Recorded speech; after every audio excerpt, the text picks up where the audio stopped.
I want you to sit with something, not a thought, not a plan, not a worry about what comes next.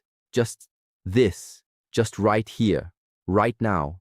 The air in this room, the weight of your body, the sound of this voice reaching you. Can you feel that?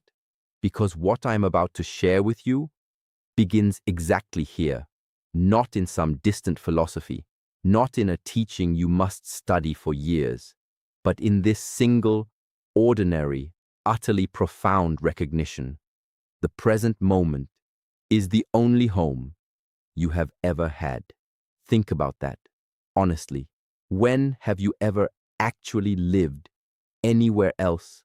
Close your eyes for a moment and try to find a single moment of your life that did not happen in the present moment. Try to find one experience, one conversation, one breath, one heartbeat that took place in the future. You cannot, because the future is not a place, it is a mental event. It is something your mind creates endlessly, tirelessly, and most of the time without your permission. And the tragedy is not that the mind imagines ahead. The tragedy is that most people have mistaken that imagining for life itself. They are so busy living in a world that does not yet exist and may never exist that they have quietly abandoned the only world that is real. This is not a small thing. This is perhaps the central confusion of human suffering. When you worry about the future, you are not being responsible. You are not being wise. You are not preparing for anything useful. What you are doing, and I say this not to judge but to name it clearly, is abandoning your only home. You are leaving the room that is alive and warm and full of possibility, and you are standing in a corridor of your own imagination, shivering, staring at doors that may never open. Now, some of you may push back. You might say, but the future is real. It will come. I have responsibilities. I have people depending on me. I must think ahead, and I hear that. I am not asking you to become careless. I am not asking you to stop making decisions or to ignore the natural intelligence of planning. What I am pointing to is something far more subtle and far more important than that. There is a difference, a profound, life-changing difference between the clear-eyed action that arises in the present and the anxious, compulsive mental rehearsing that never stops, that robs you of sleep, that tightens your chest, that makes you miss the meal in front of you because you are already worried about next week. One of those things is wisdom. The other is suffering, pretending to be productivity. Let me ask you something. When you imagine the future, what is the quality of that imagining? Is it calm? Is it clear? Is it like a farmer looking at the sky, noting that rain is coming, adjusting the plan for tomorrow's work, and then returning to the seeds in his hand? Or is it more like a fire that you cannot turn off, a loop that returns again and again, a voice that whispers, what if, what if, what if, even when you are trying to rest, even when you are trying to be with someone you love, even in the middle of something beautiful? If it is the second, and for most human beings in this era, it is the second, then what you call thinking about the future is not thinking at all. It is a form of unconscious repetition. It is the mind running a program. It was never asked to run, consuming energy. It was never meant to consume, and calling the whole process responsible. Here is what I have come to understand, and what every great tradition of inner development has understood. Before me, the mind that has not been trained will always gravitate toward the imagined future or the remembered past. This is not a personal failure. This is simply the nature of an untrained mind. A river with no banks does not flow purposefully. It spreads, it loses force, it becomes a swamp. The mind without training does the same. It spreads into worry, into regret, into fantasy, into fear, and the result is a human being who is physically present but mentally elsewhere, always somewhere else, rarely, if ever, fully here. The present moment, on the other hand, is the only place where you actually have any power. Think about that and let it land. In the future, you have no power. You have only projection. You have only guesses, dressed up in certainty. In the past, you also have no power. You have only memory, and memory is never the full picture. But here, in this exact moment, you can breathe. You can choose. You can speak or stay silent. You can act or be still. You can meet what is in front of you with clarity or with confusion, with presence or with panic. That choice, that exact choice, only exists now. It has never existed in the future. It will never exist in the future. The future is a concept. Now is the only truth.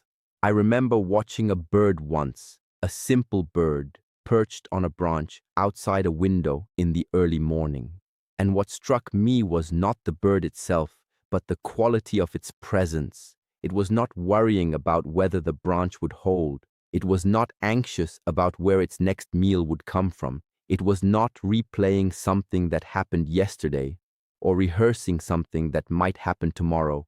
It was simply there, completely and fully, in that one moment, on that one branch, alive in a way that most humans, with all our intelligence and all our knowledge, struggle to achieve, even briefly. Now, I am not suggesting we should aspire to live like birds. We are human, we have complexity, we have relationships, we have responsibilities, and we have the extraordinary gift of self-awareness. But within that gift is a danger. The gift of awareness, when it is turned outward toward what does not yet exist, becomes a burden. It becomes the very source of our suffering. The question is not whether we are aware. The question is where we place that awareness. Place it in the future, and you will find anxiety. Place it in the past, and you will find regret. Place it here, truly, honestly, fully here, and you will find something that cannot be named easily. Some call it peace, some call it clarity, some call it joy. But those words are almost too small. What you find when you are fully present is not an emotion. It is not a pleasant feeling that comes and goes. What you find is the ground of your own being, the place in you that was never lost, never troubled, never touched by any worry. It has been here the whole time. It is here right now. The only reason you have not noticed it is because your attention has been elsewhere. And this is why training the mind matters. Not because thinking is wrong, but because unconscious thinking, the kind that runs without your awareness, the kind that hijacks your attention at 2 in the morning, that kind of thinking is not serving you, it is owning you. And the first step always is simply to recognize it, to catch the mind mid-flight, to notice without judgment that you have left the present and wandered into a story about tomorrow. Just noticing that, just that simple act of recognition is not a small thing. It is the beginning of everything. Because once you can see that you have left, you can return. And the return is not dramatic. It does not require a ceremony. It does not require years of practice before you can do it once. The return to the present moment is always just one breath away, one conscious breath, fully felt, from the first movement of air entering the body to the last release of it leaving. In that one breath, if you are truly in it, every worry dissolves, not because the circumstances have changed, but because you have stepped out of the story about the circumstances and back into the reality of now. And reality, whatever it contains, is always more workable than the stories we tell about it. I want to be honest with you about something. Learning to stay present is not the same as being permanently calm or perpetually happy. Life will still bring difficulty. People you love will still face hardship. Your plans will still sometimes unravel. I am not here to sell you a fantasy. Presence is not a shield against difficulty. It is the capacity to meet difficulty without being destroyed by it. When you are fully here, when you are grounded in this moment and not scattered across 1,000 imagined futures, you discover that you are stronger than you thought, not because you have become invincible, but because you are no longer fighting two battles at once, the real one in front of you, and the imaginary ones inside your head. The warrior who fights the enemy before him is formidable. The warrior who is simultaneously fighting 10 enemies that exist only in his imagination is exhausted before the battle begins. This is what chronic worry does to a human being. It depletes you, not for what is, but for what might be. It spends your energy on scenarios that will never arrive, and then, when something real does require your attention, when a genuine challenge appears, you meet it tired, scattered, diminished. Presence is not a luxury for the few. It is an absolute necessity for anyone who wants to live and act with full capacity. There is something else I want you to understand, something that may feel counterintuitive at first. When you are truly present, when you have stepped out of the anxious loop of future thinking and arrived here, you actually make better decisions about the future. This is the paradox that most people miss. They think that worrying about tomorrow is how you prepare for tomorrow. But worry is not preparation. Worry is noise. Clarity is preparation, and clarity only arises in stillness, in presence, in the quiet space of a mind that is not running 10 steps ahead of itself. When you are fully here, you can see what is in front of you as it actually is, not as your fear projects it to be. You can assess, you can respond, you can move, and then you can release, act, and then rest in the present again. This is not laziness, this is mastery. Think about the most effective people you have ever encountered, not the busiest, not the most anxious, not the ones whose minds never stop, but the ones who are genuinely effective, the ones who seem to move through difficulty with a kind of effortless intelligence. What is the quality they share? In my experience, it is this: they are here. When they are with you, they are actually with you. When they are working on a problem, they are actually in the problem. When they eat, they eat. When they rest, they rest. They are not fragmented across past and future. They are whole, gathered, present. And that wholeness is not a talent they were born with. It is a discipline they have cultivated. It is the result, day after day, of choosing the present over the noise. The present moment is not passive. It is not resignation. It is the most dynamic place you can be. Every great act in human history, every moment of courage, creativity, love, sacrifice, happened in the present moment, not in someone's plans for it, not in someone's worry about whether it would go well. It happened now. It always happens now. The musician who moves an entire room is not thinking about the next concert. The parent who holds a frightened child at 3 in the morning is not calculating long-term outcomes. The person who offers help to a stranger is not rehearsing the story they will tell about it later. They are here, fully, completely, irreversibly here.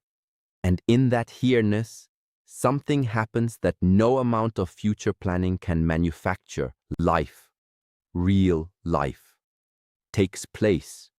So I want to leave you with this, not as a command, but as an invitation. The next time you feel the pull of the future, the next time the mind starts its familiar race toward what might go wrong, what might not work out, what might come to threaten the life you have built, pause, not to suppress the thought, not to fight it, not to tell yourself you should not be thinking this way. Simply pause and ask, where am I right now? Not where is my mind, not what is my mind doing, but where am I?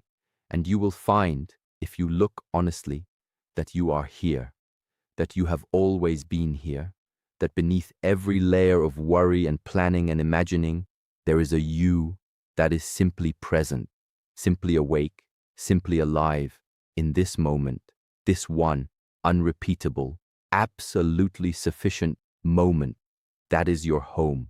Not the future, not the past, not the story. Here. And the moment you recognize that, the moment you truly feel it in your body rather than just understand it as a concept, the second pillar begins to reveal itself. Because if the present is your only real home, then worry is exposed for exactly what it is: a story, the untrained mind, telling itself a story. Not reality, not wisdom, not preparation, a story. When fear of the future rises in you, and you believe it completely, you are not looking at what is. You are looking at what your mind has constructed. You are watching a film and forgetting that you are the one sitting in the cinema, not the one inside the screen. Most of what you have dreaded in your life has never happened. This is not optimism. This is simple arithmetic. Think back across the years, count the sleepless nights, the tightened stomach, the days lost to spiraling concern over outcomes that never arrived. The mind is extraordinarily creative. In its fear, it can construct catastrophe with tremendous detail, complete with sound, texture, and emotion, and it will present that construction to you as reality, as inevitable, as something you must act on immediately. But it is not reality, it is imagination wearing the mask of certainty. And every time you treat imagination as certainty, you suffer unnecessarily. This leads naturally to the third understanding, which is perhaps one of the most practical: prepare, then release. There is an art to this that most people never learn, because they have confused anxious rehearsal with genuine preparation. The farmer prepares the soil. He selects the seed with care. He plants it at the right time, in the right depth, with the right spacing. He waters it. He watches for weather. He does what a farmer can do, and then he releases it. He does not dig up the seed every morning to check if it has decided to grow. He does not lie awake at night controlling the rain. He trusts the process he has initiated, and he turns his attention back to what is present. That is preparation. That is wisdom. Because this is the heart of the fourth truth. Suffering begins the moment you resist what is, not the moment difficulty arrives, the moment you resist it. Pain is inevitable. It is woven into the fabric of being alive. But suffering, the prolonged mental anguish that follows pain and multiplies it and extends it far beyond the original wound, that is a choice, not always a conscious choice, but a choice nonetheless. And it begins the moment the mind says, this should not be happening. The moment you war against reality, you lose. Not because reality is cruel, but because it is not negotiable. What has happened has happened. What is here is here. You can meet it or you can fight it.